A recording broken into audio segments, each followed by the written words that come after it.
قدموں کا تذکرہ کرتے ہیں کہ جس مبارک قدموں کا بوسہ لینے کے لیے آسمان بےتاب ہے۔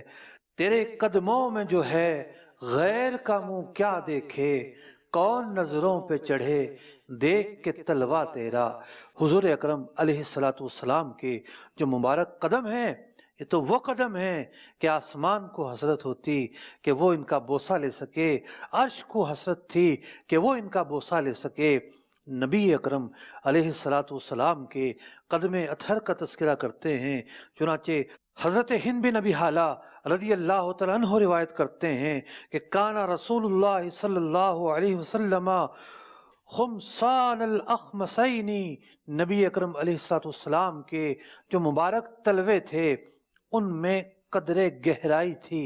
ہوتا یہ ہے کہ جو تلوے ہوتے ہیں درمیان کا جو حصہ ہوتا ہے اس میں کچھ خلا ہوتا ہے، وہ حصہ زمین پر نہیں لگتا، اسی کو عربی میں خمسان کہتے ہیں۔ تو نہ تو بہت زیادہ گہرائی تھی اور نہ وہ حصہ بالکل فلیٹ تھا، بلکہ اس کی گہرائی کا یہاں پر تذکرہ ہو رہا ہے۔ مسیح القدمین، اور جو باقی قدموں کا حصہ تھا وہ ہموار تھا۔ ینبو عنہم الماء، پانی اگر قدموں پر گرتا، اللہ اکبر، ایسا لگتا کہ گویا کہ پانی کیا گر رہا ہے، پانی کا چشمہ پھوٹ رہا ہے۔ نبی اکرم علیہ السلام جب چلتے تو متوازن اور مضبوط قدم رکھ کر چلتے، یخطو تقفیا یمشی ہونا، قدم اٹھاتے وقت ہلکا سا جھکتے، آہستہ چلتے۔ ذریع المشیتی، جب آپ چلتے تو دونوں بازو بھی ہلتے، اور فرماتے ہیں اذا مشا کانما ینحت من سبب، آپ کے چلنے کا انداز ایسا ہوتا گویا کہ اوپر سے نیچے اتر رہے ہیں۔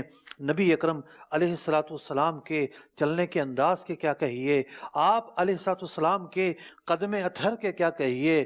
اللہ اکبر، ایک مرتبہ اعلان نبوت سے قبل کا واقعہ ہے کہ ایک کاہنہ نبی اکرم علیہ السلام کے قدم اطہر کے نشانات کو زمین پر دیکھتی ہے اور وہ یہ پکار اٹھتی ہے فَأَبْصَرَتْ اثر رسول اللہ صلی اللہ علیہ وسلم، جب اس نے زمین پر نبی اکرم علیہ السلام کے قدموں کے نشان دیکھے تو کہنے لگی ھذا اقربکم الیہ شبہا، کہ ان کے جو قدم کے نشان ہیں یہ تو حضرت ابراہیم علیہ السلام کے قدموں جیسے ہیں۔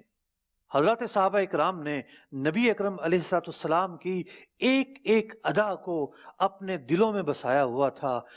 حضرت عبداللہ رضی اللہ تعالی عنہ کہتے ہیں ان رسول اللہ صلی اللہ علیہ وسلم کان احسن البشر قدما، آپ کے جو قدم تھے ایسے قدم تو کسی بشر کے تھے ہی نہیں، تمام لوگوں سے بڑھ کر خوبصورت آپ کے قدم مبارک تھے۔